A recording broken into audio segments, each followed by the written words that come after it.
There's a point where everything you've understood up to now stops being theoretical. Not because the ideas change, but because they start demanding something from you. This is Chapter 13 of the Corpus Hermeticum, on Rebirth. If you've been following the series, you already know this builds chapter by chapter. So if you want the full structure, follow the channel and go back through it properly. This isn't designed to be watched once. It's designed to be returned to. Now, this chapter is different. Up to this point, everything has been about structure. What appears, what underlies it. Thought, mind, no division. The common mind. All of it has been laid out clearly. This chapter doesn't add to that. It turns it inward, because understanding the structure is one thing, but remaining within it is something else entirely. This is where rebirth comes in, not as something symbolic, not as something that happens over time, but as a shift in position, a complete reorientation. Because if what has been described so far is actually recognized, then the way you are holding reality cannot stay the same. Something has to give. And what gives is not the world. It's how it's being held. This is what the text calls rebirth. Not becoming something new, but no longer holding what was false as though it were true. This is where most people stop. Because up to now, you can listen, you can understand, you can agree, but this part requires something else. It requires letting go of the position you've been holding without realizing it. And that's where the difficulty is. Because what you're letting go of doesn't feel false. It feels like you. This is where the chapter begins. Not with explanation, but with a demand. Not to learn something new, but to stop holding what was never correct to begin with. And that's where the text moves next. Once the idea of rebirth is introduced, it has to be stripped of everything it is usually associated with. Because almost every interpretation of it places it in time. Something that happens later. Something that is worked toward. Something that is achieved after a process. The text does not support this. Rebirth is not something that unfolds. It is a shift. Not gradual. Not partial. A complete change in position. This is what must be held clearly. Because if rebirth is treated as a process, it becomes something that can be approached through effort, something that can be accumulated, something that can be built over time. But everything established up to this point already removes that possibility. What is true does not come into being. What underlies everything does not change. Mind does not develop. It is already present.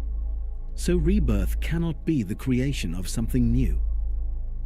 It cannot be becoming something that was not there before. It must be the removal of what was never correct. This is why it feels immediate. Because nothing new is being added. Something is being dropped. This is what defines the shift. Not movement towards something, but release from something. What is released is the position that has been held unconsciously, the identification with what appears, the assumption that perception is sufficient, the belief that thought, as it operates through sense, defines reality. All of this has already been shown to be incomplete. Rebirth is what happens when that is no longer held, not replaced, removed. This is why it is not gradual. Because the structure that has been described does not support partial alignment. Either thought is grounded in what appears, or it is aligned with what underlies it. There is no stable middle position. This is where the difficulty arises. Because what is being released is not something external. It is the way everything has been held. It is the position that has defined what feels real. This is why rebirth is not experienced as gain. It is experienced as loss. Not loss of what is, but loss of what was assumed to be. This is what makes it difficult to accept. Because what is being removed feels familiar. It feels stable. It feels like the foundation of everything. But it has already been shown to be incomplete. Rebirth is simply the point where that is no longer ignored. This is why it cannot be approached as an idea. It cannot be understood in the same way as the earlier chapters, because it is not describing structure. It is describing a shift in position within that structure. This is where the chapter begins to move more directly. Because once rebirth is understood in this way, the question is no longer what it means. The question becomes what is still being held that prevents it. And that is where the text moves next. Once rebirth is understood as a shift rather than a process, the next question becomes unavoidable. What is still being held that prevents it? Because nothing new needs to be added. What has been described already exists. What underlies everything is already present. Mind is already the condition.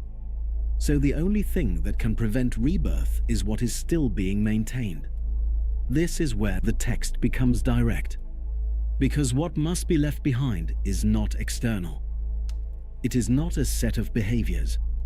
It is not a collection of actions.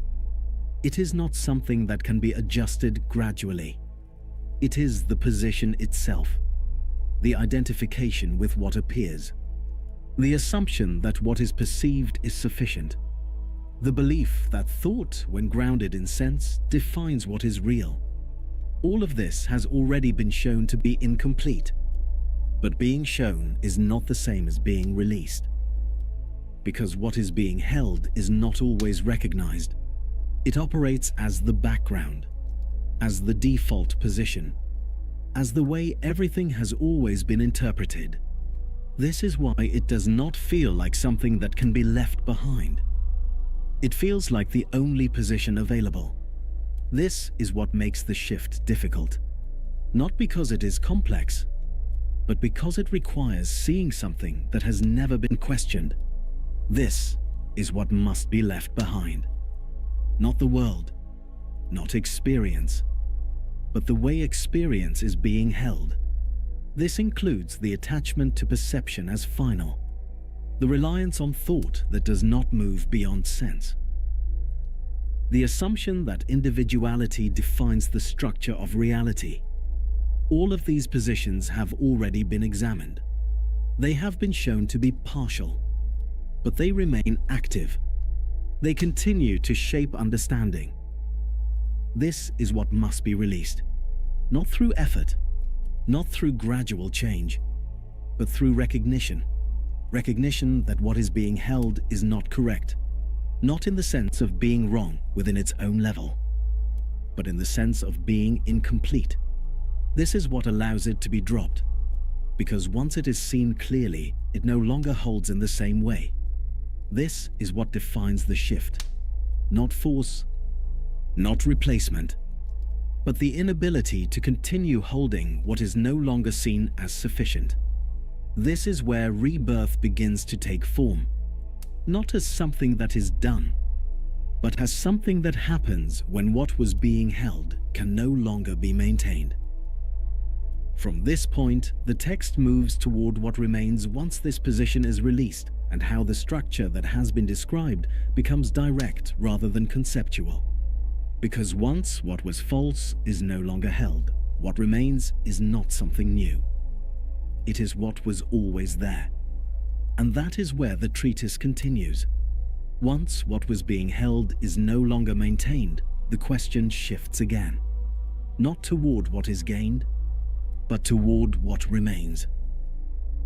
Because nothing new has been introduced, nothing has been added. The structure that has been described was already present. What changes is that it is no longer being distorted. This is what must be understood. Rebirth does not create a new condition. It reveals what was already there without interference. What remains is what does not change, what underlies everything that appears, what allows perception, what allows thought, what allows knowing. This has already been established. What is different now is not its presence, but its recognition. It is no longer an idea. It is no longer something that is understood conceptually. It is what is directly held. This is where the earlier distinctions begin to collapse into something simpler. The separation between thought and what underlies it is no longer active. Thought no longer moves independently. It is no longer grounded in sense. It no longer treats what appears as sufficient. This does not remove thought, it repositions it. The same applies to perception. What appears continues to appear. Forms remain. Variation remains. Nothing about the world of appearance is removed. This is important, because rebirth is often misunderstood as withdrawal, as moving away from what appears. The text does not support this. What appears is not rejected. It is no longer treated as foundation. This is the difference. What remains is clarity. Not clarity as an idea, but clarity as position. The structure is no longer being misinterpreted. What changes is held as dependent. What does not change is recognized as foundational. This is what remains. There is no need to construct it. No need to maintain it through effort, because it does not depend on conditions. This is why the shift is described as immediate. Not because it happens quickly, but because it does not involve process. What is already present is simply no longer obscured. This is what must be held, because there is a tendency to try to recreate what has been described, to turn it into something that can be repeated, something that can be controlled. This returns it to process, which is not where it belongs. What remains does not need to be managed. It needs to not be replaced. This is where the structure stabilizes. Not through effort, but through the absence of distortion. From this point, the text moves toward how this position is maintained and why the shift does not remove the possibility of returning to the earlier way of holding things. Because what has been released can still be taken up again. And that is where the treatise continues. Once the shift has occurred, there is a tendency to assume that it will remain. That once something has been seen clearly, it cannot be unseen. That once what was false has been released, it cannot return. The text does not support this, because what underlies everything does not change, but the way it is held can. This is the distinction that must be understood. Rebirth is not a permanent state. It is a position, and that position can shift, not because what is changes, but because thought can return to its earlier alignment. It can begin again to ground itself in sense, to treat what appears as sufficient, to rebuild the same structure that has already been shown to be incomplete. This does not happen suddenly. It happens gradually, through familiarity, through habit, through the pull of what is immediate. Perception continues to operate. It continues to present what appears as though it were complete. And because it functions, it is trusted. This is what allows the earlier structure to return. Not through contradiction, but through repetition. The same assumptions begin to reassert themselves. What is seen becomes what is taken as real. What is not seen becomes less immediate. The relationship that was once clear begins to fade. This is why the shift does not hold automatically, not because it is unstable, but because what distorts it remains active. This is where clarity must remain. Not as effort, but as recognition. Recognition of when thought begins to move again towards sense as foundation. Recognition of when what appears is being treated as complete. Recognition of when the structure is narrowing. This recognition is what prevents the return. Not control, not resistance, but seeing clearly what is happening as it happens. This is what allows the position to remain, not by holding onto something, but by not replacing it. This is where the earlier structures must remain present. What appears is not self-sufficient. What changes depends on what does not. Mind is the condition. These are not ideas to return to. They are what prevent the return to misalignment. This is why the text is precise here. It does not describe rebirth as an end. It describes it as a shift that must be recognized continuously. Not because it is fragile, but because what distorts it is persistent. From this point, the text moves toward its conclusion, not to introduce something new, but to restate everything in its most direct form. Because once rebirth has been understood, the only thing that remains is to hold that position without returning to what was left behind. And that is where the treatise comes to its conclusion. By the conclusion of this 13th treatise, nothing new has been added to the structure. Everything that has been described across the earlier chapters remains exactly as it was. What has changed is the position from which it is held. Rebirth is not the introduction of something new. It is the removal of what was never correct. What appears has not changed. Forms remain. Experience continues. Thought still operates. Perception still presents what is immediate. None of this has been removed. What has been removed is the assumption that any of it is self-sufficient. This is what defines the shift. Not a change in reality, but a change in how reality is held. This is why rebirth cannot be understood as a process. It does not unfold over time. It does not move from one state to another. It is the point at which what was being maintained can no longer be held. What remains is what was always present, what does not change, what underlies everything that appears, what allows perception, thought, and knowing. This has already been established. This chapter does not redefine it. It makes it direct. This is why it does not feel like gain. It feels like loss, because what is being removed was being held as real. It was being treated as foundation. And once that is no longer possible, something familiar disappears. Not in reality, but in interpretation. This is what creates the sense of shift. Not movement towards something, but release from something. This is where the structure must be held clearly. Because the tendency is to try to stabilize this as a state, to treat it as something that can be maintained through effort, something that can be repeated or recreated. This returns it to process, which is not where it belongs. What remains does not need to be maintained. It needs to not be replaced. This is the distinction, because what distorts it remains active. Perception continues. Thought continues.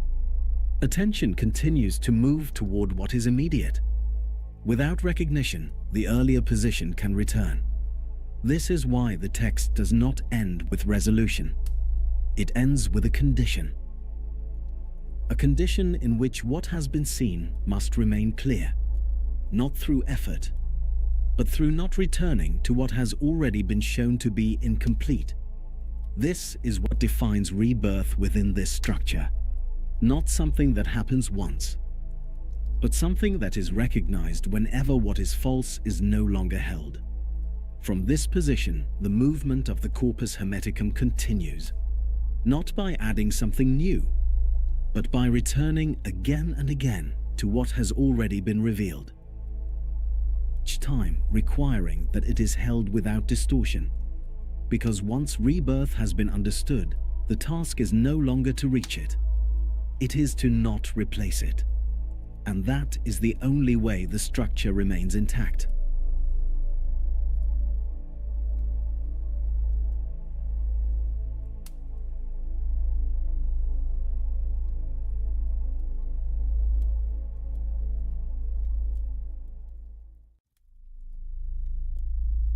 There's a point in this series where the structure stops being explained and starts being delivered, not as information, but as something you either recognize or you don't.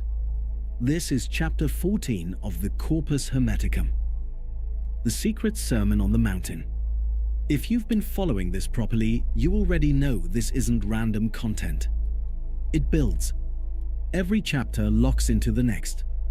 So if you want the full structure, follow the channel and go back through it from the beginning.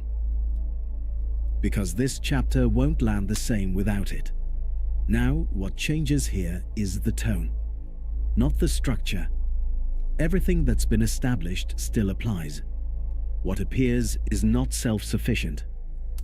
Mind is the condition. There is no division at that level. Rebirth is the removal of what was never correct. All of that remains. But this chapter stops explaining it. It starts delivering it directly. This is where people usually get lost. Because without explanation, there's nothing to hold on to. No step-by-step. No breakdown. Just statements.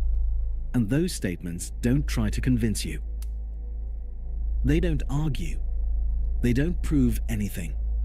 They point. And if you've done the earlier work, you'll recognize exactly what they're pointing to. If you haven't, it will sound abstract. This is why it's called secret. Not because it's hidden, but because it's not accessible through the same way of thinking that created the problem. This is where the shift from understanding to recognition becomes clear.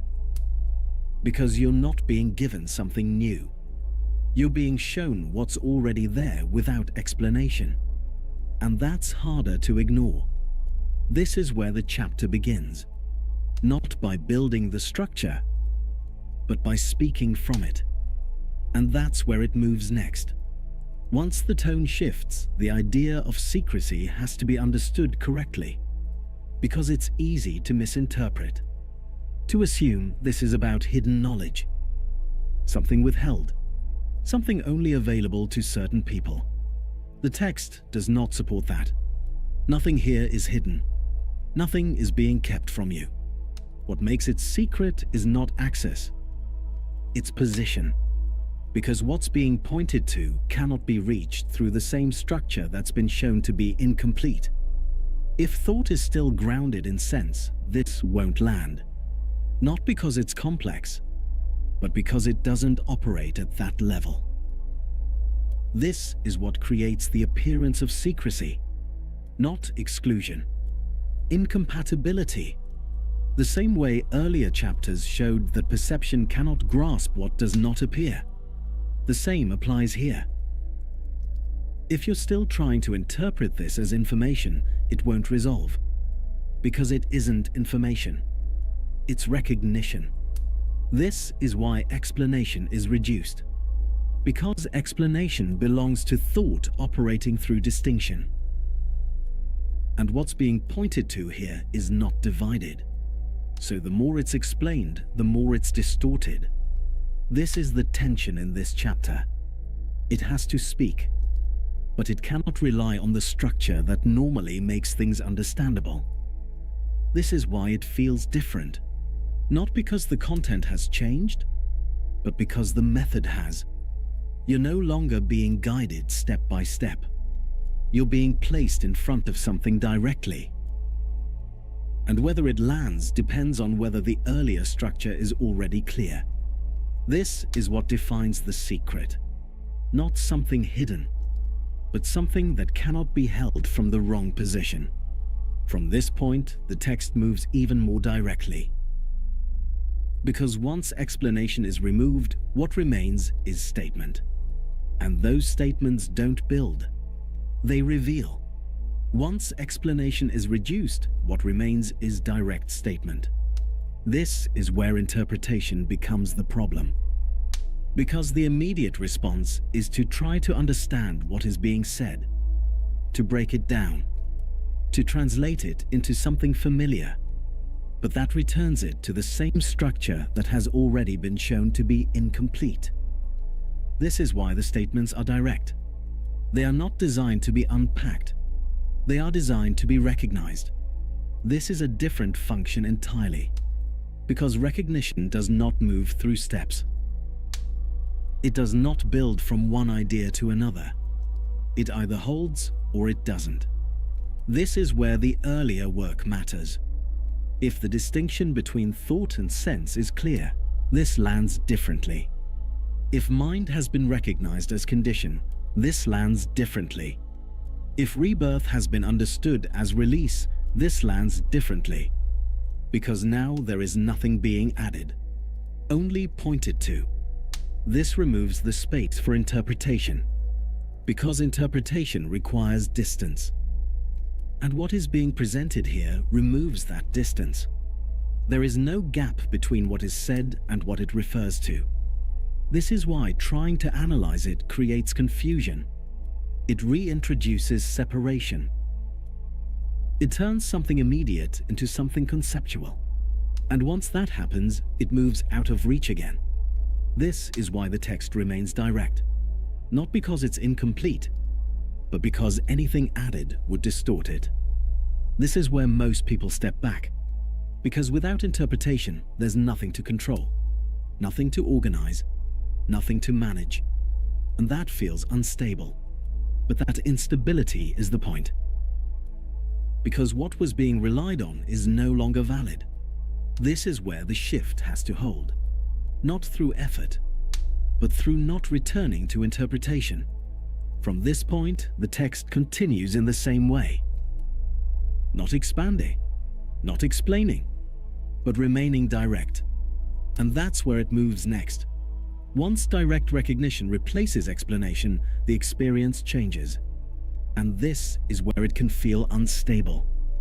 Because what's been removed is the structure that normally holds everything in place.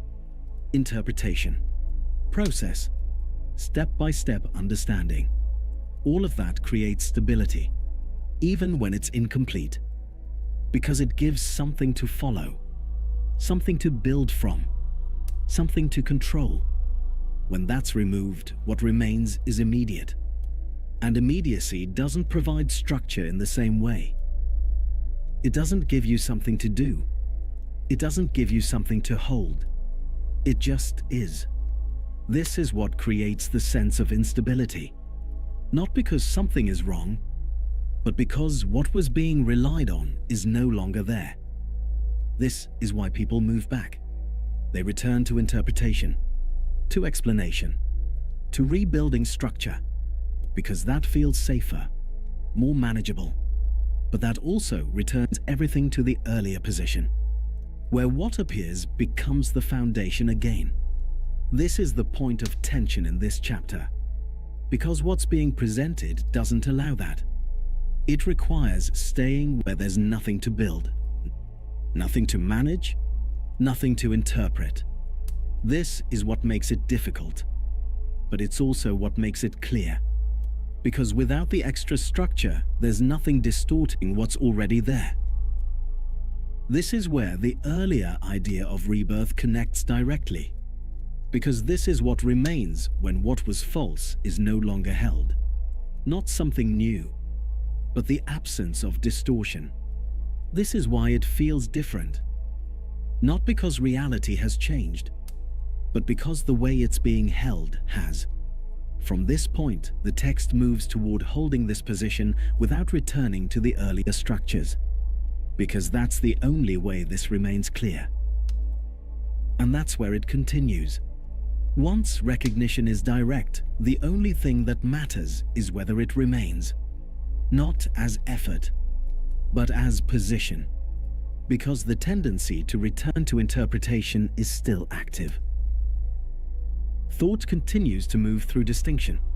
Perception continues to present what appears. Nothing about that stops. So the pull to rebuild structure is constant. To explain, to define, to organize. And all of that reintroduces distance. This is what must be seen clearly. Not resisted, seen. Because once it's seen, it doesn't hold in the same way. This is how the position remains. Not through maintaining something, but through not replacing it. This is consistent with everything that's already been established. Nothing new is required. What distorts it is what must not return. This is why the text stays direct, because adding structure would recreate the problem. So it doesn't. It holds the position and leaves everything else to fall away. This is what must remain clear. From this point, the chapter moves to its conclusion, not by adding something new, but by holding everything in its most direct form. And that's where it ends. By the end of this chapter, nothing has been added. No new structure, no new ideas, no new system to follow. Everything that has been established remains exactly the same. What has changed is how it is delivered. There is no longer explanation, no longer distance, no longer something to interpret. What remains is direct. And that is the point. Because once the structure is clear, explanation becomes unnecessary. It becomes distortion. So it's removed. This is what defines this chapter. Not complexity, but reduction. Everything is brought back to what was already present, without anything extra, without anything added. This is why it's called a sermon. Not because it teaches, but because it speaks from the position that has already been established. This is what must be held, not as something to understand, but as something that is already the case. From here, nothing new is required. Only that this is not replaced by what has already been shown to be incomplete. And that's where it ends.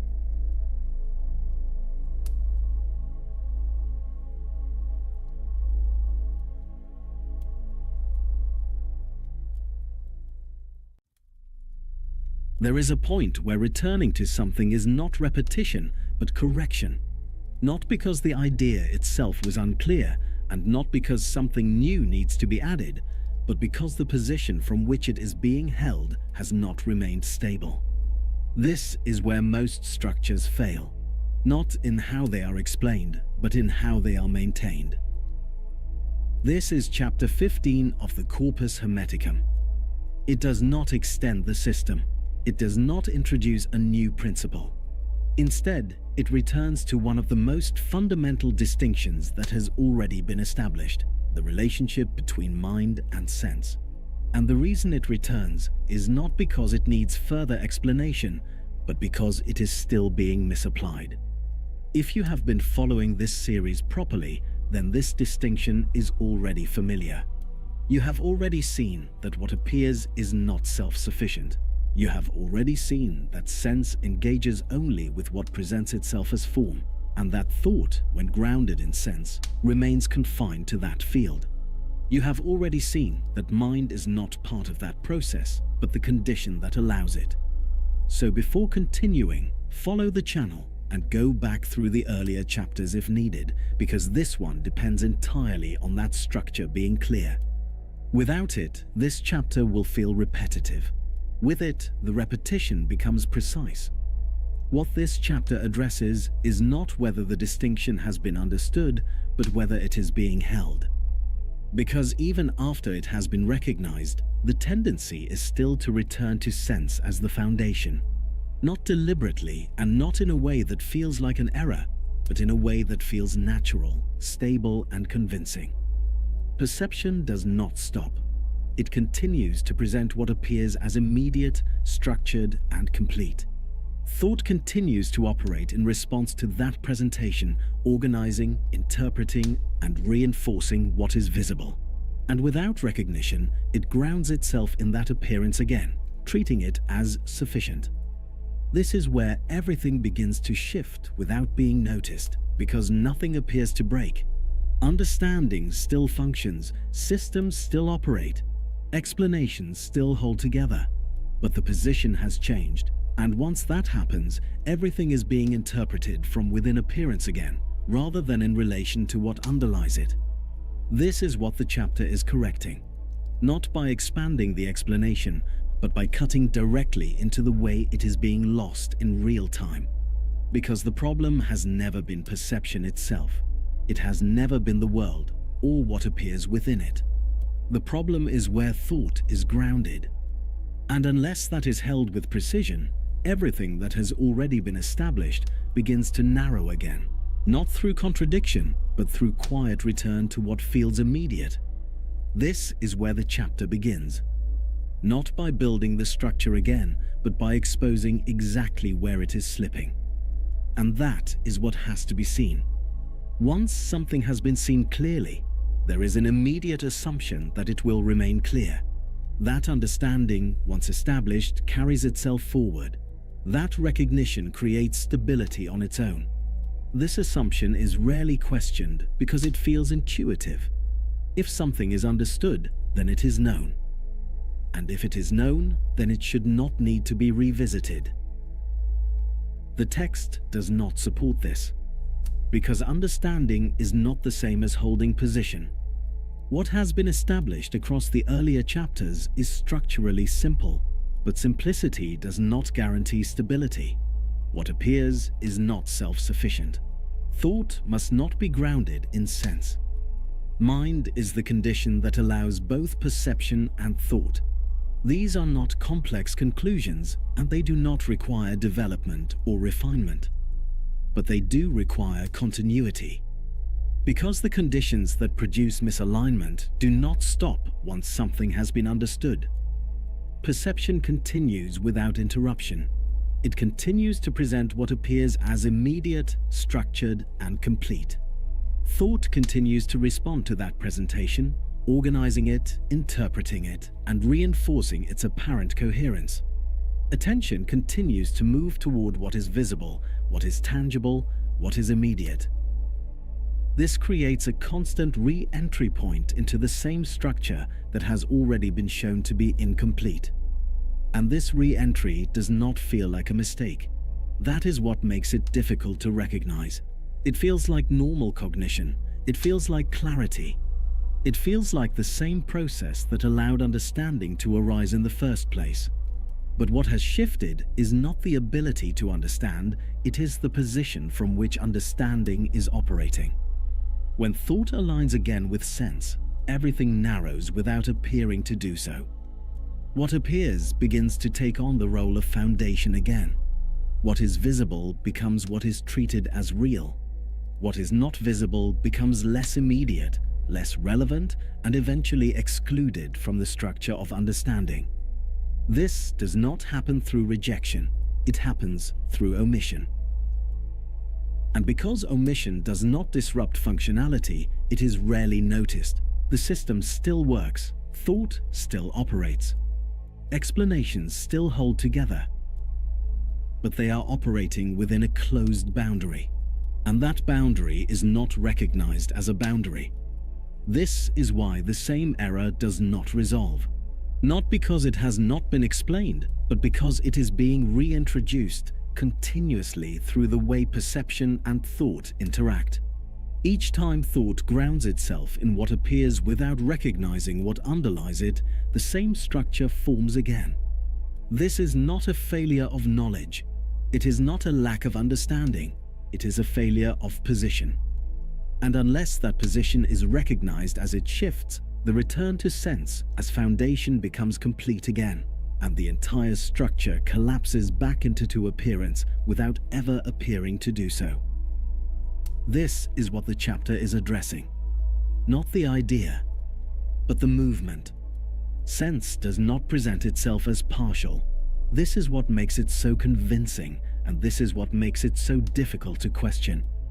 It does not indicate that something is missing. It does not reveal its own limitation. Within its own domain, it appears complete. What is perceived is structured. Forms are distinct. Relationships between forms can be identified and understood. Patterns emerge, and those patterns can be used to predict, to explain, and to organize experience. Everything within that field operates with a level of consistency that reinforces trust.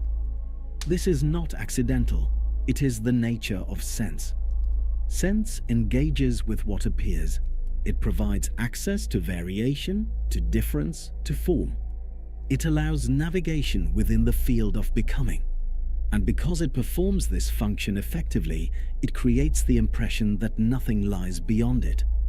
This is where the limitation becomes invisible, because nothing within the field of sense suggests that it is incomplete. There is no internal contradiction. There is no failure that points beyond itself. Everything that appears can be accounted for within its own structure. But what it cannot account for is what allows it to function at all. It does not reach what does not appear. It does not engage with what does not change. It does not recognize the condition that allows appearance to occur. And because that condition does not present itself as form, it is not included in the structure of perception. This is not a flaw, it is a boundary. But that boundary is not perceived as a boundary. It is experienced as the whole. This is where distortion begins. Not because something incorrect is introduced, but because something essential is excluded without being recognized as excluded. What is missing is not visible, so it is not considered. And because it is not considered, it is not included in the structure of understanding. When thought aligns with sense, it inherits this limitation. Everything it produces remains within the field of appearance. It organizes, refines, and explains what is perceived, but it does not extend beyond it. It does not reach what underlies it. This creates a form of clarity that feels complete, but is structurally limited. This is what must be seen clearly. Not that sense is unreliable, but that it is insufficient as foundation. It provides content, but it does not provide condition. It presents form, but it does not account for what allows form to appear. And unless this is recognized, thought continues to treat what appears as though it was self-sufficient. This is the point at which the structure closes in on itself, not through error, but through completeness that is only apparent. The correction does not require the introduction of anything new. It does not involve altering perception, changing the world, or stepping away from what appears. Nothing external needs to be modified. The correction is entirely positional. Thought must no longer be grounded in sense. It must recognize what underlies sense and hold what appears in relation to that. This is a simple shift, but it has total consequence. Because once thought is no longer confined to what appears, the entire structure opens. What is perceived remains exactly as it was. Forms do not disappear. Variation does not stop. Experience continues to unfold in the same way. But the way it is held changes completely. What appears is no longer treated as complete. It is recognized as dependent. It is understood as something that relies on what does not appear, rather than something that exists on its own. This restores the relationship that has been described throughout the earlier chapters. What changes is held in relation to what does not change. What appears is understood in relation to what allows it to appear. This is what removes distortion. Not by adding clarity, but by removing the assumption that what appears is sufficient. This shift does not require effort because it does not involve constructing anything. It does not unfold over time because it does not involve development. It is immediate because it is the removal of an incorrect position. But it does require recognition. Because without recognition, the default position returns. And when it returns, the same structure forms again, and the same limitation becomes invisible again. This is why the correction is applied again here. Not because it was not understood, but because it was not held. And this is where precision becomes necessary. Not in the explanation. In the position. The return to sense as foundation does not occur as a clear transition. It is not marked by a moment that can be easily identified. It develops gradually through small shifts that do not appear significant on their own. Thought does not abandon what has been established. It leans back into what is familiar. It begins to rely more heavily on what is visible, what is immediate, what is consistent within perception. This does not feel like a change in position.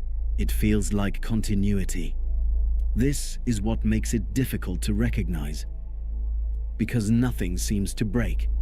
Understanding continues, interpretation continues. The system remains coherent, but it is operating within a narrower field. This is how drift stabilizes. Not through contradiction, but through repetition of the same alignment. Thought continues to ground itself in sense, and because sense continues to function, that alignment appears valid. This is why recognition must be continuous, not as effort and not as a task, but as awareness of position. When thought begins to treat what appears as sufficient, the shift has already begun. When what is visible becomes what is taken as real, the structure is narrowing again. When what does not appear is no longer held within understanding, it has already been excluded. Seeing this as it happens prevents it from stabilizing. Not by stopping it, but by recognizing that it does not hold in the same way once it is seen clearly. The assumption that what appears is sufficient loses its force when it is recognized as incomplete. This is what maintains the structure. Not control, not repetition, not effort, but clarity of position as it shifts. Because the conditions that produce the drift do not stop, recognition cannot stop either. Without it, the return to sense becomes complete again, and the underlying condition disappears from the structure of understanding. This is where everything is either held or lost, not in what is known, but in how it is held. This chapter does not extend the system. It does not introduce a new principle, and it does not add complexity to what has already been established. Everything remains exactly as it was. What has been addressed is the instability in how it is held. The distinction between mind and sense is not difficult to understand. It does not require deep analysis or extended reasoning, but it does require precision in position. And without that precision, the entire structure returns to appearance. When thought is grounded in sense, everything is interpreted within what appears. What is visible becomes what is treated as real. What is not visible becomes excluded. The system remains coherent, but it is incomplete. When thought remains aligned with what underlies sense, appearance is held correctly. It is recognized as dependent. It is understood in relation to what allows it to exist, and the structure remains intact. This is the entire movement of the chapter. Not expansion, correction, not development, stability. Because once this position is held consistently, nothing else is required. The system does not need further explanation. It does not need additional layers. It requires only that it is not replaced by what has already been shown to be incomplete. This is what the chapter leaves in place. Not something to build, something to not lose, because what has been established does not change. Only the position from which it is held does, and that is the only thing that matters here.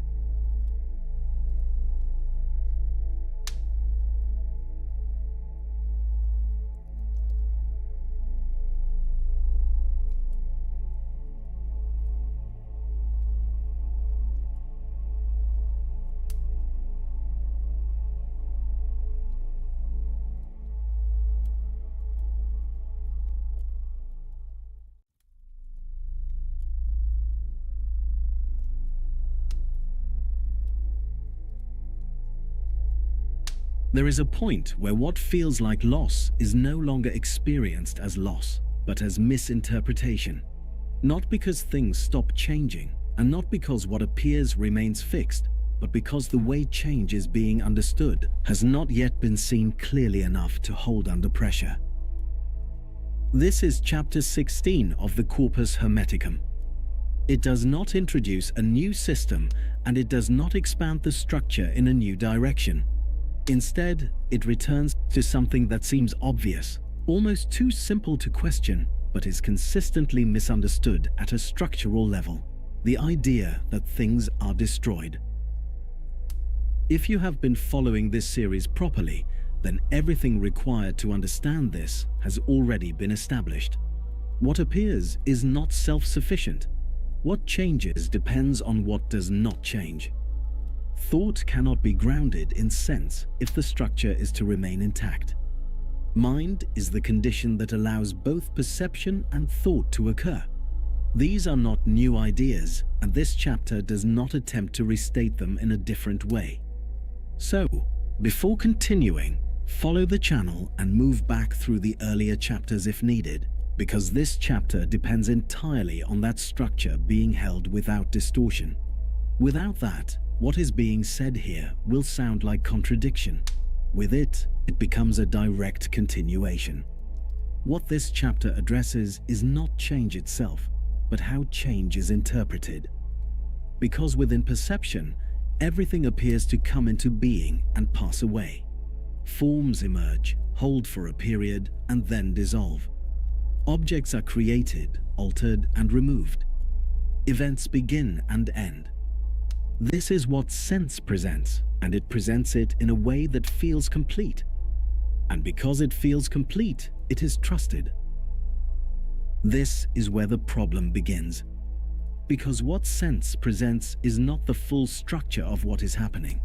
It is only the visible portion of a process that depends on something that does not appear. And when that underlying condition is not included in understanding, what is seen is interpreted as total. This is where destruction is assumed. Something was present and now it is not. Something existed in a particular form and now that form is gone. This feels undeniable because it is directly observed. But everything that has already been established shows that this interpretation cannot hold. Because what appears does not exist independently. It does not arise from itself and it does not sustain itself. It depends on what underlies it. It depends on what does not come into being and what does not pass away. So if what appears changes, that change cannot involve destruction at the level of what is. It can only involve transformation at the level of appearance. This is the shift the chapter is making. Not by denying change, but by removing the idea that change involves loss of what is real. And that is where it begins. Destruction seems obvious because perception presents change as disappearance. What was once visible is no longer visible. What was once present in a particular configuration is no longer present in that configuration. This is immediate, and it is convincing. Sense does not track continuity beyond what appears.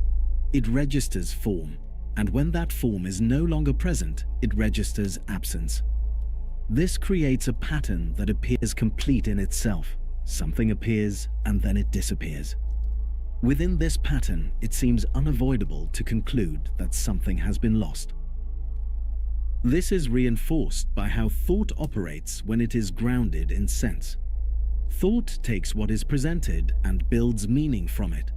It does not extend beyond it unless it has been correctly positioned. So when perception presents absence, thought interprets that absence as the removal of something that once existed.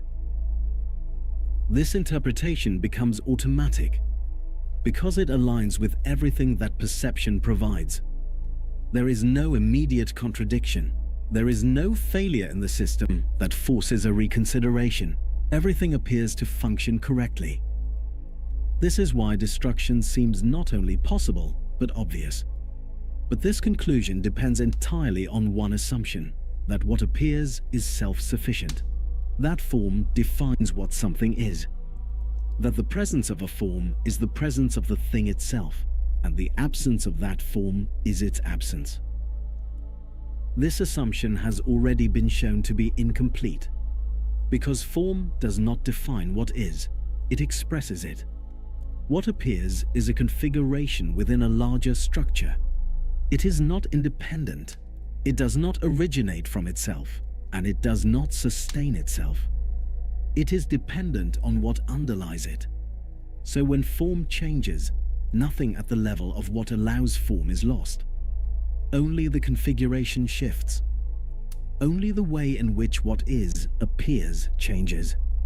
But because perception does not show this continuity, It suggests that something has been removed entirely. This is where the misunderstanding stabilizes, not because something incorrect is being added, but because something essential is being left out.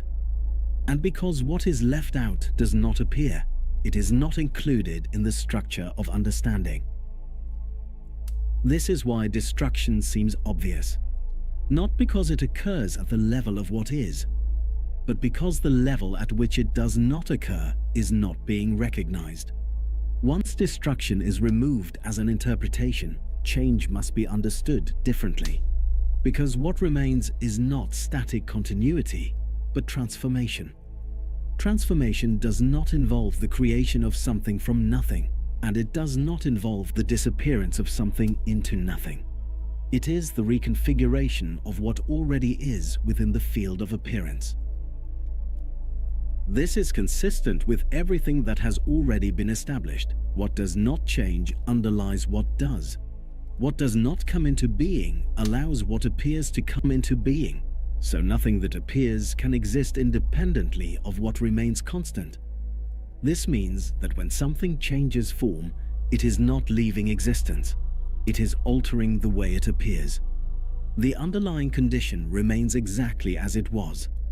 This removes the idea of loss at the structural level, because what is real does not depend on form. It does not depend on what appears. It is not subject to the conditions that govern change. So when change occurs, nothing real is destroyed. Only appearance shifts. This is not an abstract claim. It is a direct consequence of the structure that has already been described. If what appears is dependent, then its alteration cannot affect what allows it. But this is not how it is experienced when thought remains aligned with sense. Because perception presents contrast, not continuity. It shows difference between what was and what is. It does not show the underlying condition that allows both states to exist. So the mind fills in the gap with an assumption that what was has been lost, that what is now present has replaced it, and that something has been removed entirely. This is where interpretation must shift. Not by denying perception, but by placing it within a larger structure. Perception shows change. It does not define what is. Once this is held, transformation becomes the only coherent explanation. Nothing is created from nothing. Nothing is destroyed into nothing. Everything that appears moves within what already is, and that movement does not affect what is real. This is the correction being made, not to change, but to how change is understood.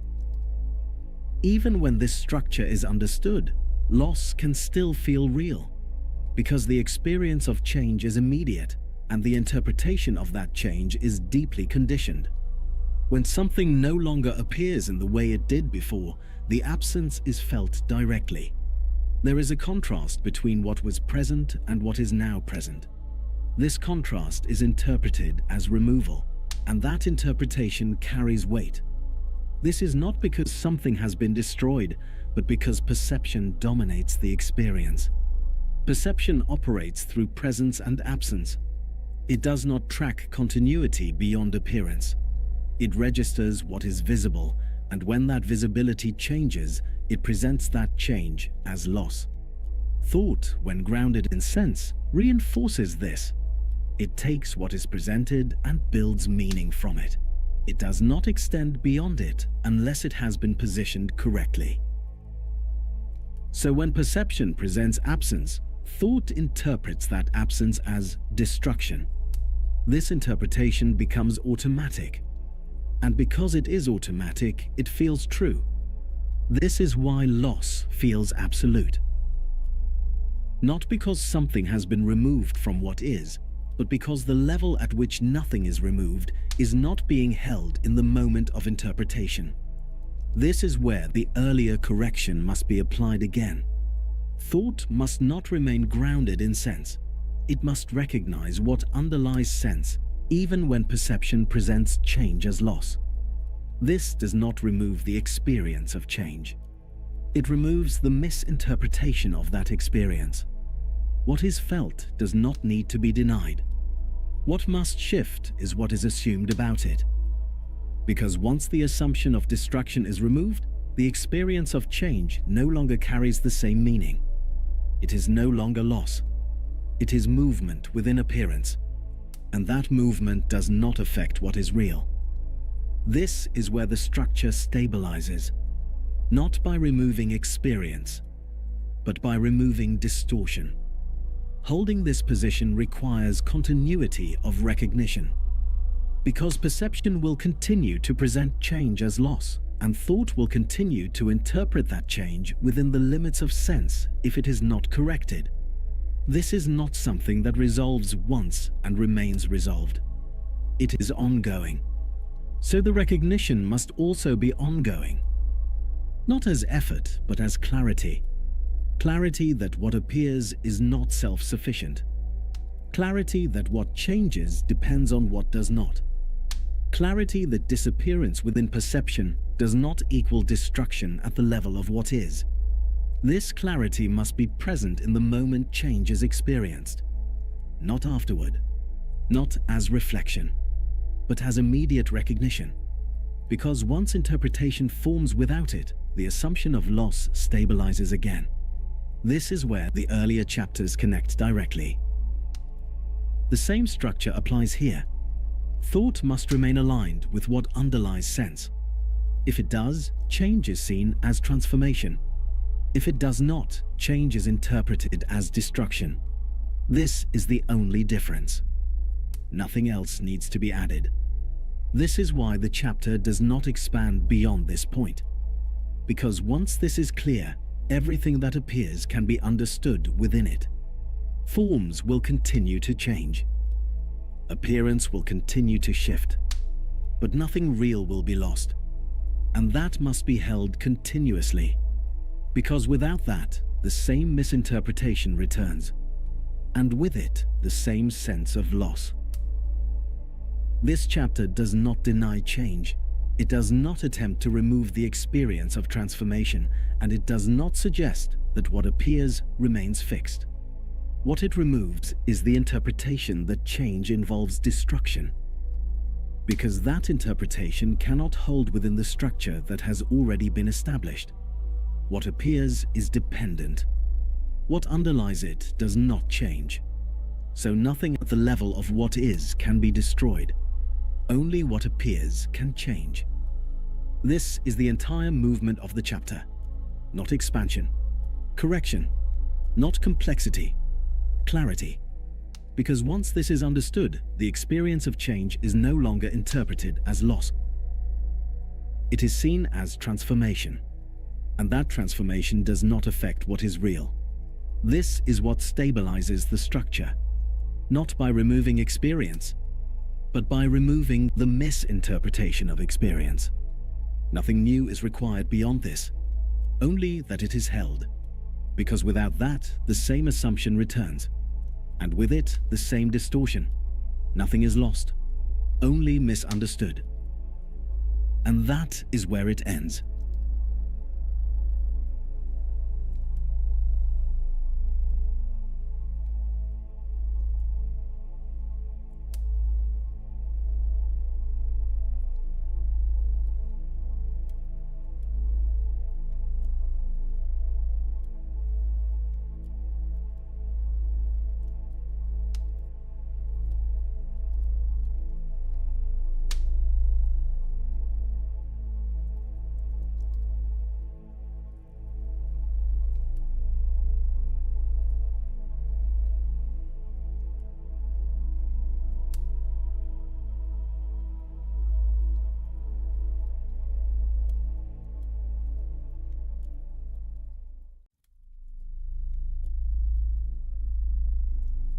There is a point where the question is no longer what is true, but why what is not true continues to be held as though it were. Not because the distinction cannot be made, and not because truth is hidden, but because the structure that allows distortion has not been fully dismantled. This is chapter 17 of the Corpus Hermeticum. It does not introduce a new idea, and it does not move into a different area of the system. Instead, it turns directly towards something that has been present the entire time but has not yet been addressed in its most exposed form, the persistence of untruth.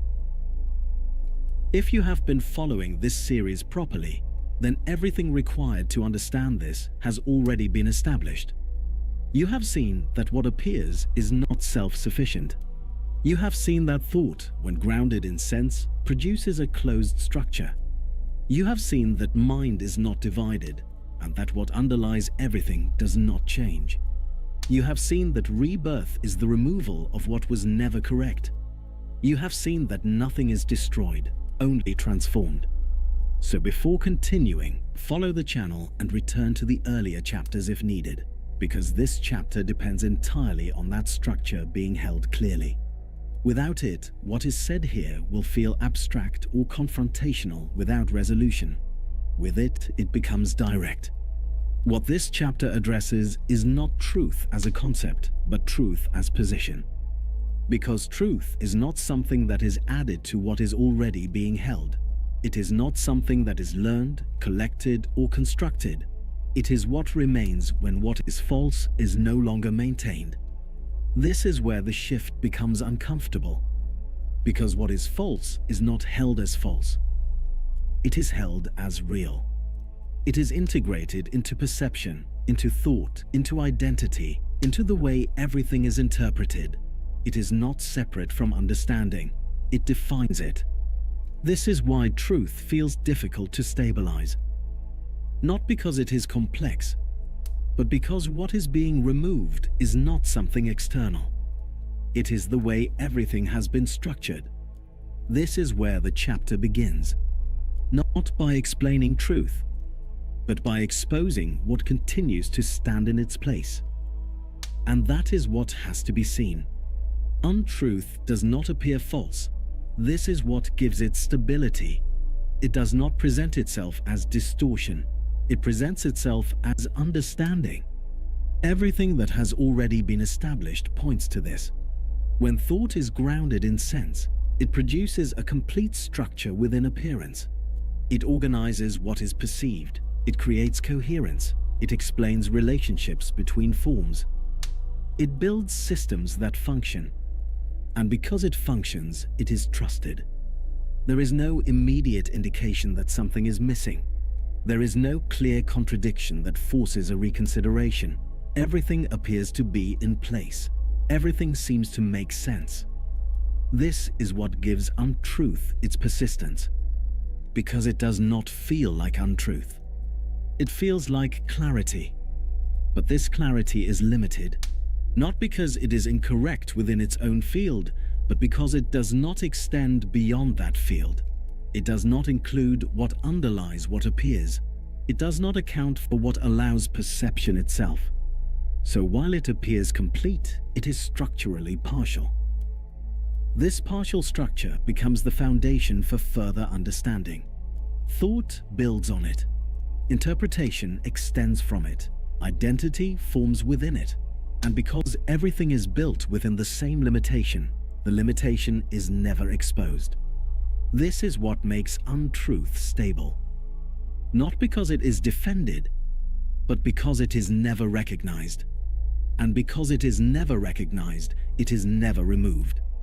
This is why truth cannot simply be introduced, because there is no space for it within a structure that already appears complete. Something has to be removed, and that removal is not comfortable. Because what is being removed is not experienced as false. It is experienced as what has always been. This is the difficulty. Not understanding truth, but releasing what has never been questioned. And that is what the chapter is moving into. Truth is not something that is added to understanding. It is not a new layer placed on top of what is already there. It is not a refinement or improvement of what is already being held. It is the removal of what is not true. This is what makes it difficult to approach through ordinary thinking, because thought operates by addition. It gathers, compares, builds, and extends. It assumes that clarity comes from accumulation. But truth does not function that way. It does not accumulate. It reveals. And what it reveals is not something new. It is what remains when distortion is no longer present. This is consistent with everything that has already been established. Rebirth is not becoming something new. It is the removal of what was never correct. Mind is not something that develops. It is what allows development to appear. Nothing is destroyed, only misinterpreted. All of these point to the same movement: removal, not addition. But removal is not something thought naturally does, because what is being removed is not external. It is internal to the structure of understanding. It is how things are being held. This is why truth cannot be approached as knowledge. It cannot be learned in the same way as information, because information adds. Truth removes. This creates resistance, because what is being removed feels necessary. It feels like the structure that allows understanding to function. So releasing it feels like losing clarity, even though what is actually being removed is distortion. This is the inversion the chapter is pointing to. What feels like clarity is limitation. What feels like loss is correction.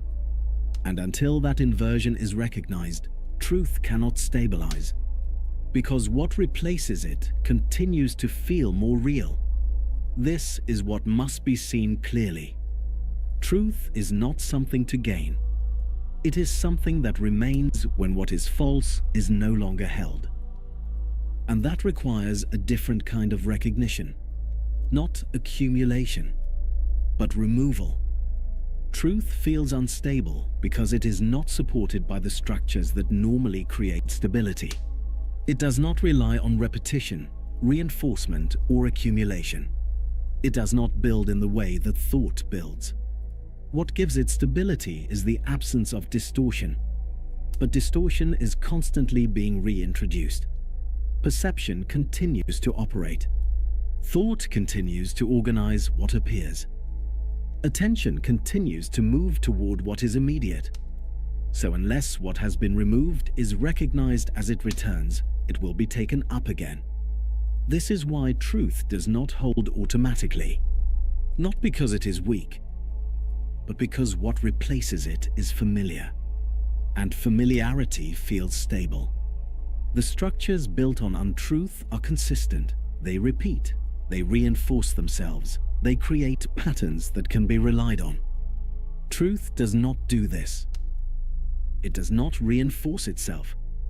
It simply remains when distortion is not present.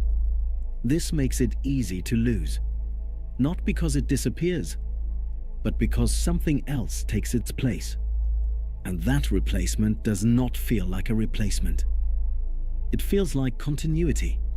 This is why recognition must remain active, not as effort, but as clarity. Clarity of when distortion is returning.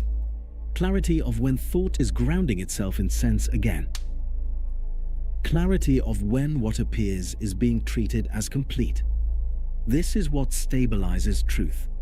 Not holding on to it, but not replacing it. And that distinction has to remain clear. Because once it is lost, the structure rebuilds itself automatically, and truth is no longer recognized. This is the tension the chapter is exposing.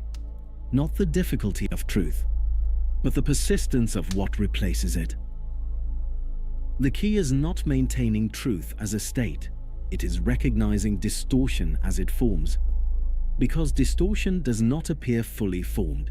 It begins as a shift in position. Thought begins to lean back into sense. What appears begins to feel more complete. What does not appear begins to fall out of consideration. This is subtle. And because it is subtle, it is rarely noticed at the point where it begins. Instead, it is recognized only once it has stabilized. At that point, it feels like something that has to be corrected, something that has to be undone. But by then, the structure has already formed. This is why recognition must move earlier, to the point where the shift begins. When thought starts to treat what appears as sufficient, when perception starts to define what is real, when what does not appear is no longer held within understanding. This is the moment.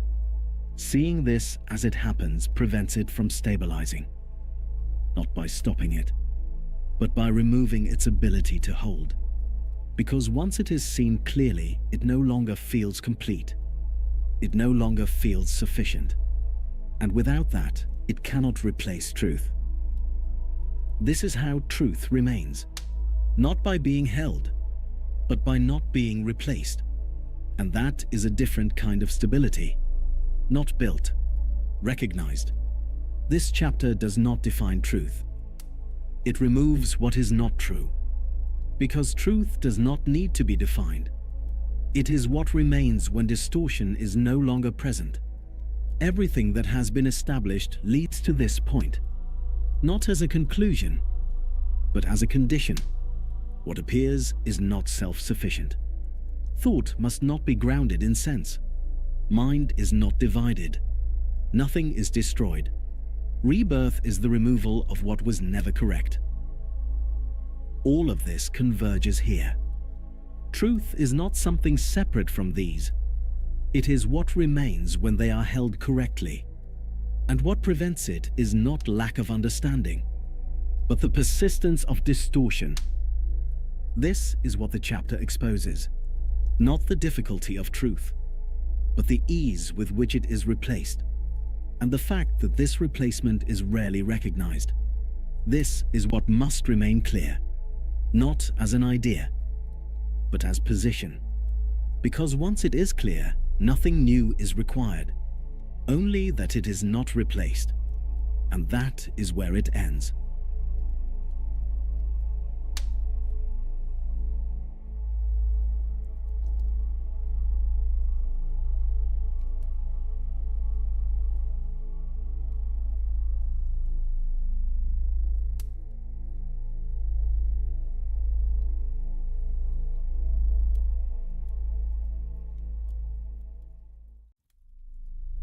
There is a point where continuing to search becomes the final barrier.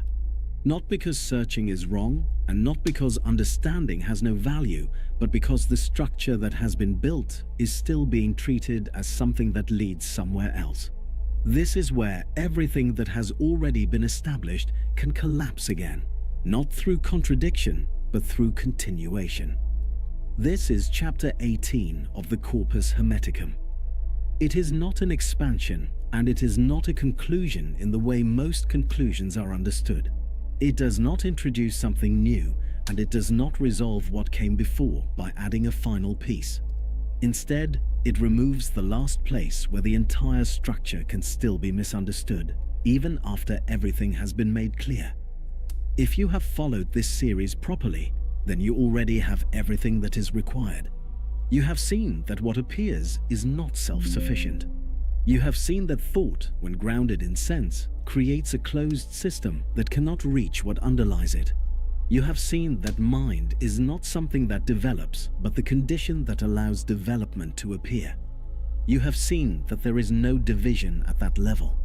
You have seen that rebirth is not something gained, but something revealed when what is false is no longer held. You have seen that nothing is destroyed, only transformed. And you have seen that truth is not something added, but something that remains when distortion is removed. All of this has already been established. So follow the channel and go back through those chapters if needed, because this one will not rebuild that structure.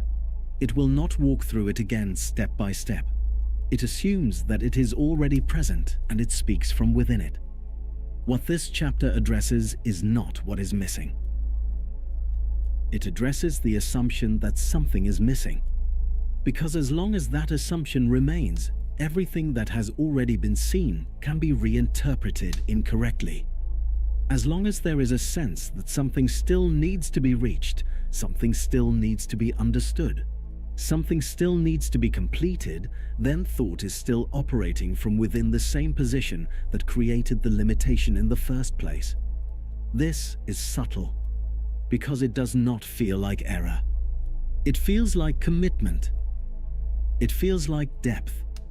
It feels like continuing to engage with something that matters. But it is still movement. And movement implies distance. And distance implies separation. And that separation has already been shown not to exist at the level that matters. This is the final inversion. Because everything within perception is structured around movement. You move from not knowing to knowing. You move from confusion to clarity. You move from one state to another.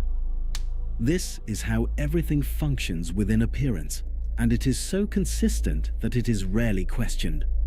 So it is assumed that this applies here as well.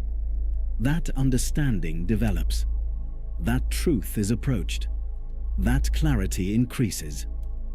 That eventually something final is reached. But this entire structure has already been dismantled. What is real does not develop. It does not become more of what it is. It does not move toward completion. It is already complete. So the idea that there is still something to reach is not just unnecessary. It is the final distortion, because it reintroduces movement where movement does not apply. It reintroduces distance where there is no distance. It reintroduces the idea that something is elsewhere when everything that has been established shows that it is not. This is where everything has to stop. Not in action, in assumption. The assumption that there is still something beyond what has already been seen. The assumption that understanding needs to continue in the same way. The assumption that truth is still ahead. Because as long as that remains, the structure is not being held correctly. And this is what the chapter removes. Not by arguing against it. Not by explaining it again. But by exposing it directly. Because once it is seen clearly, it cannot hold in the same way. This is where the system either stabilizes completely or begins to rebuild itself again. Not based on what you know, but based on whether you are still moving. And that is what has to be seen. Once the structure has been laid out, and once the major distortions have been removed, there is still one movement that continues almost unnoticed. It does not appear as error. It does not present itself as misunderstanding. It presents itself as continuation. This is where the final distortion remains. Because even after everything has been made clear, there is still a tendency to believe that something is still unfolding. To form. That understanding is still progressing. That clarity is still deepening in the same way it always has. That there is still somewhere to move toward. This feels natural. Not because it is correct, but because it mirrors every other process within perception. Everything that is learned develops over time. Everything that is built requires progression. Everything that becomes clear does so gradually. So it is assumed that this follows the same pattern. That assumption is the problem. Because everything that has already been established shows that this structure does not apply here. What is real does not develop. What underlies everything does not change. What allows thought and perception to occur is not something that becomes more of itself over time. So the idea that there is still something to reach is not neutral. It is not harmless. It reintroduces the entire structure that has already been dismantled. Because once there is something to reach, there is distance. Once there is distance, there is separation. Once there is separation, there is movement. And once there is movement, thought returns to operating within appearance again. This is how the entire system rebuilds itself, not through contradiction, but through continuation. This is why it is difficult to recognize, because nothing seems wrong. Everything seems aligned. Everything still refers back to what has already been established, but the position has shifted. And that shift changes everything. Because now what was understood as complete is being treated as incomplete. What was seen as already present is being treated as something to move toward. And once that happens, the structure is no longer being held. It is being used as a path. This is where the error stabilizes, because using the structure as a path feels correct. It feels like engagement. It feels like depth. It feels like taking it seriously. But it is still movement. And movement implies that what is being moved toward is not already here. This is the inversion that has to be seen, not intellectually, directly. Because as long as this movement continues, everything else remains unstable. No matter how clearly everything else has been understood, it can still collapse back into the same pattern if this is not recognized. This is why the chapter does not expand on the structure. It removes this movement, not by forcing stillness, but by exposing the assumption that there is still something to reach. Because once that assumption is seen clearly, it does not hold. It cannot be maintained in the same way. And when it drops, everything that has already been established becomes stable in a way it was not before. Not because something new has been added, but because nothing is being projected beyond it. This is where seeking has to be understood correctly.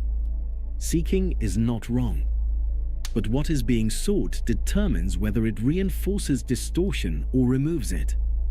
If what is being sought is something beyond what is already present, it reinforces the structure of separation. If what is being sought is the removal of what is false, it collapses that structure. This is the distinction. And once that distinction is no longer misapplied, the need to continue in the same way disappears.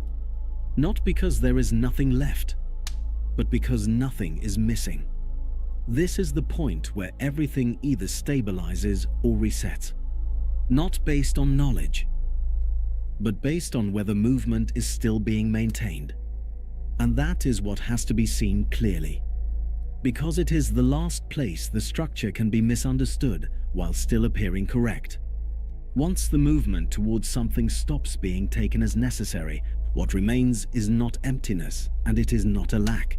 It is not the absence of understanding, and it is not the loss of direction.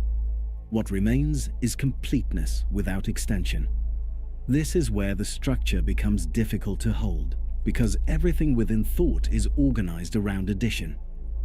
Thought builds by accumulation. It moves from less to more. It assumes that clarity increases through expansion, that understanding grows through the addition of new elements, new distinctions, new perspectives. This is how everything functions within appearance. And because it functions, it is trusted. So when this system is applied here, it creates a subtle distortion. It assumes that what has been established is not yet complete.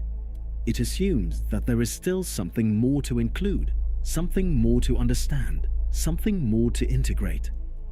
This assumption does not feel like error. It feels like depth. It feels like seriousness.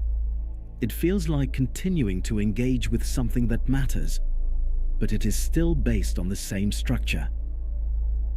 It still assumes that something is missing, and that assumption has already been shown not to hold, because what has been established is not partial. It is not incomplete. It does not require extension. Everything that defines the structure is already present. What appears is not self-sufficient. What underlies it does not change. Thought must not be grounded in sense. Truth is not something added. Nothing is destroyed.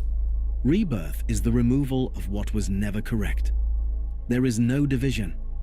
These are not fragments. They are not parts of something larger that still needs to be assembled. They are the entire structure. So continuing to add to them does not strengthen them. It distorts them, because it reintroduces the idea that something is still missing. And once that idea is active, the structure begins to shift again. not dramatically, quietly. It becomes something to work on, something to refine, something to deepen. And once that happens, it is no longer being held as complete. It is being treated as a process. This is the shift that has to be seen, because it does not feel like a shift. It feels like continuity. It feels like the same engagement that brought understanding in the first place. But it is not the same. Because earlier, what was being removed was distortion. Now, what is being added is unnecessary. And unnecessary addition is not neutral. It creates movement. And movement implies that what is being moved toward is not already here. This is where the entire structure becomes unstable again. Not because it is wrong, but because it is being misused. It is being treated as something that leads somewhere, rather than something that already is. This is why nothing further can be added. Not because there is a limit to what can be said, but because anything added at this point moves it away from what it is. It introduces direction. It introduces progression. It introduces the idea that something is still unfolding. And all of that contradicts what has already been made clear. This is why the chapter contracts. It removes the need for expansion. Not by arguing against it, but by exposing it. Because once it is seen that nothing further is required, the impulse to add loses its force. Not because it is resisted, but because it is no longer convincing. And once it is no longer convincing, it does not hold. This is where the structure stabilizes, not through reinforcement, but through absence of addition. This is the inversion. Because normally, stability comes from repetition, from reinforcement, from building something stronger over time. Here, stability comes from not adding anything at all, from leaving what is already complete exactly as it is. This is difficult to accept, because it feels like stopping, like losing momentum, like stepping away from something. But what is actually being removed is not depth. It is distortion. The assumption that more is required. Once that is gone, what remains is not less. It is clear. And that clarity does not depend on anything else. It does not need to be maintained. It does not need to be reinforced. It simply is. And the only thing that disrupts it is the attempt to add to it. This is why nothing further can be added. Not because there is nothing left, but because everything is already present. And anything beyond that is movement away from it. This is the point where everything either settles completely or begins to drift again. Not based on how much is known, but based on whether there is still an attempt to continue. And that is what has to be seen, because it is the last place where the structure can be misunderstood while still appearing correct. Even when it is seen that nothing further needs to be added, the movement to continue does not immediately stop. Not because it is necessary, and not because it is correct, but because it is embedded in the way thought operates. Thought is structured around movement. It does not remain still by default. It builds, compares, extends, and refines.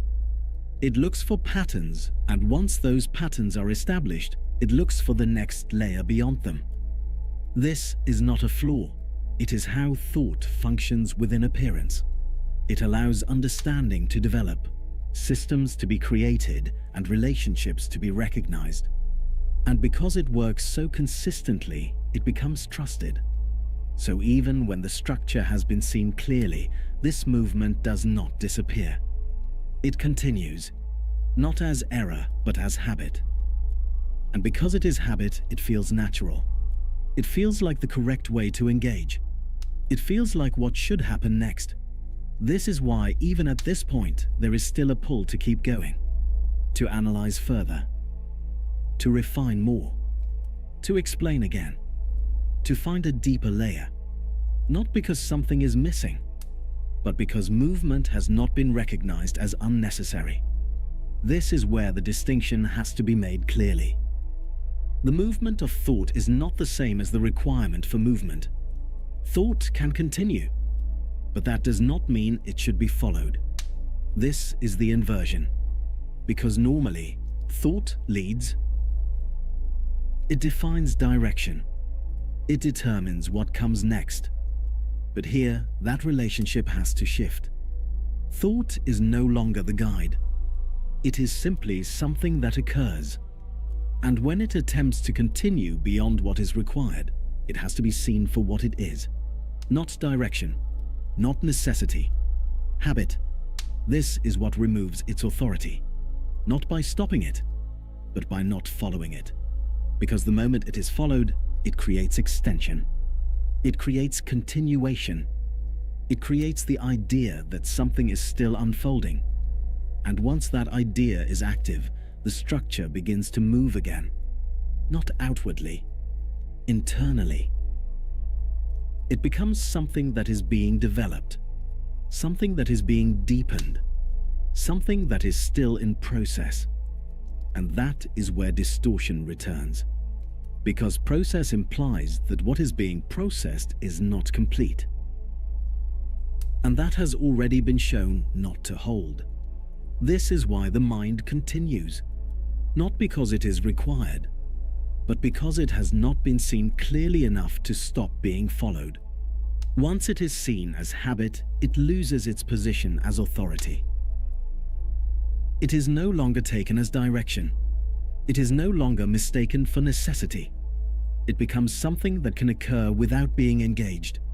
And this is where the structure stabilizes, not by removing thought, but by removing its role as guide.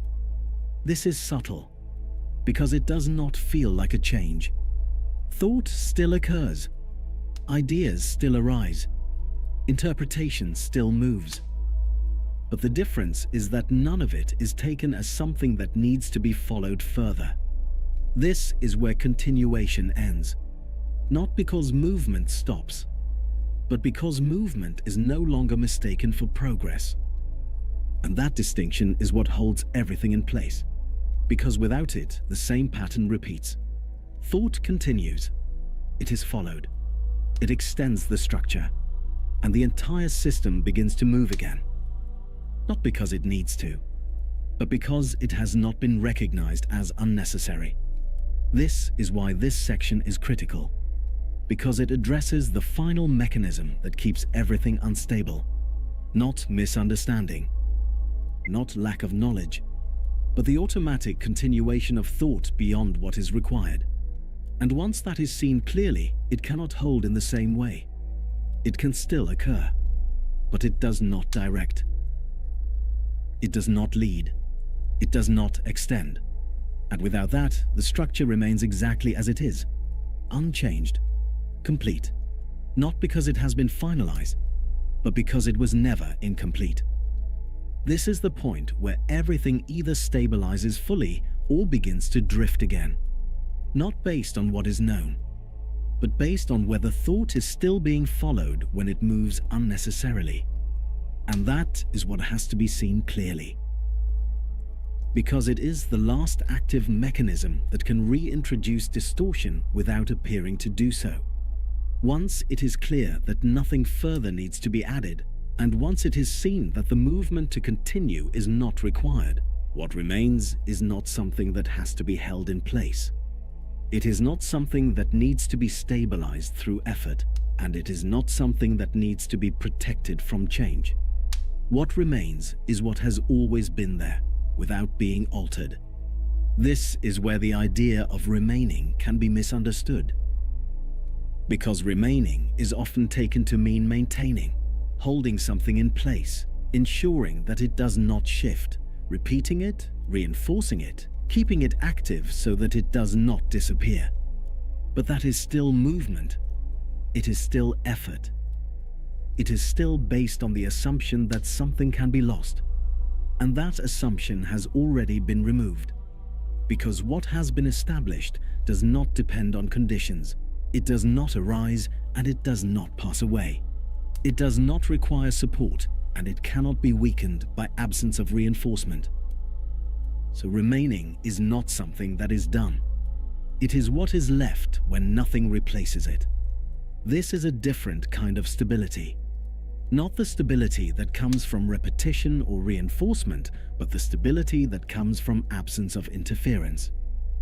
This is subtle because it does not feel like stability in the way stability is normally experienced. There is no sense of holding something together. There is no sense of maintaining clarity. There is no sense of actively keeping something in place. And because of that, it can feel incomplete.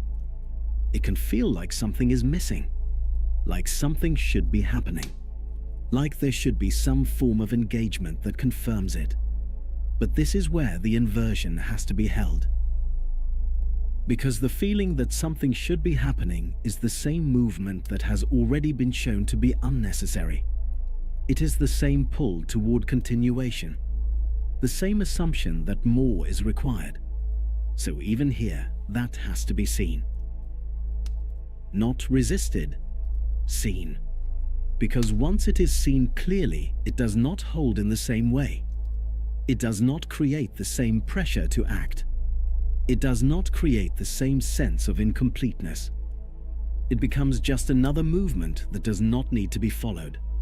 This is how remaining stabilizes, not through action, but through the absence of replacing, because what replaces it is always the same. Movement, continuation. The idea that something needs to be done. The idea that something needs to be maintained. The idea that something needs to be reinforced. All of these are extensions of the same assumption, that what is present is not enough. And that assumption has already been removed. So remaining is not about holding on to what is present. It is about not reintroducing what has been removed. This is where the structure finally settles. Not because it has been completed, but because it is no longer being altered. And this is where the difference becomes clear between something that is maintained and something that remains. What is maintained depends on effort. What remains does not. What is maintained can be lost if effort stops. What remains cannot be lost because it is not dependent on effort. This is why nothing needs to be done to keep it. Because there is nothing that can remove it except the return of distortion. And distortion only returns when it is not recognized. So the only thing that matters here is clarity, not action, not reinforcement, not continuation, just clarity. Clarity that nothing needs to be added. Clarity that nothing needs to be held. Clarity that nothing is being lost. This is what allows it to remain. Not because it is being kept, but because nothing is interfering with it. And once this is clear, the idea of doing something with it disappears, because there is nothing to do, only something to not replace. And that is what holds everything in place without effort. This is the final settling point, not because it is reached, but because nothing is moving away from it anymore. And that is what defines remaining, not activity, absence of unnecessary movement. Nothing new is being concluded here because nothing has been moving toward a conclusion. What has been established across all of these chapters has not been building toward an end point, and it has not been progressing towards something final that arrives only at the end. Everything that has been established was already complete at the moment it was seen clearly. What has changed across the movement of the text is not the structure itself, but the removal of what prevented it from being held. Each chapter has not added something new in the way knowledge is normally added. It has removed something that was distorting what was already present. This is why this final section does not summarize in the way a summary would normally function. It does not gather everything together and present it again in a simplified form. It does not attempt to reinforce the structure by repeating it as a system. because all of that would imply that something needs to be retained, maintained, or remembered in a particular way. And that would reintroduce effort. It would reintroduce the idea that something has to be done with what has been seen. That something has to be carried forward. That something has to be applied. But none of that is required, because what has been established does not depend on memory. It does not depend on repetition. It does not depend on reinforcement. It does not depend on application. It is not something that exists within the same structure as knowledge. It is what allows knowledge to appear. This is the distinction that has to remain clear, because once it is blurred, everything returns to the same pattern again. The pattern of accumulation, the pattern of development, the pattern of movement towards something. And that is not where this operates. This is why nothing needs to be concluded, because there is nothing to conclude. Nothing has been incomplete. Nothing has been waiting to be finished. Nothing has been building toward this moment. What has been happening is the removal of distortion. And once distortion is removed, nothing remains to be done. This is where the idea of ending has to be understood differently. Because normally an ending provides closure. It resolves something that was open. It completes something that was in process. But here there is nothing to resolve. There is nothing that remains open. There is nothing that has been left unfinished. So the ending is not a resolution. It is a cessation, not of the structure, but of the movement around it. The movement that treats it as something that needs to be continued, something that needs to be developed, something that needs to be carried forward. All of that stops here. Not because it is forced to stop, but because it is no longer necessary. And once it is no longer necessary, it cannot hold in the same way. This is what defines the final integration. Not bringing everything together, but leaving everything as it already is, without adding to it, without taking from it, without adjusting it, without continuing it. This is where the entire system either stabilizes completely or begins again. Not because something changes, but because the position from which it is held either remains clear or begins to shift. If it remains clear, nothing else is required. Everything that has been established continues without interruption. Not as something that is maintained, but as something that is not replaced. If it shifts, the same patterns return. Not because they are reintroduced deliberately, but because they were never fully removed. This is why this final section does not instruct. It does not guide. It does not tell you what to do next, because there is no next. There is no further step. There is no continuation required. There is only whether what has already been seen is held without distortion. And that is not something that can be instructed.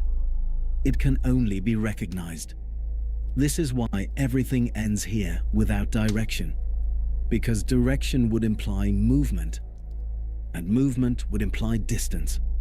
And distance has already been shown not to exist at the level that matters. So nothing is being pointed toward. Nothing is being suggested. Nothing is being added.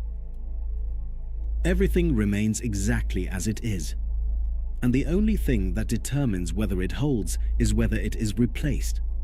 This is the final position. Not something to reach. Not something to maintain. Something to not move away from. Because once movement stops, what remains is what has always been present. Unchanged.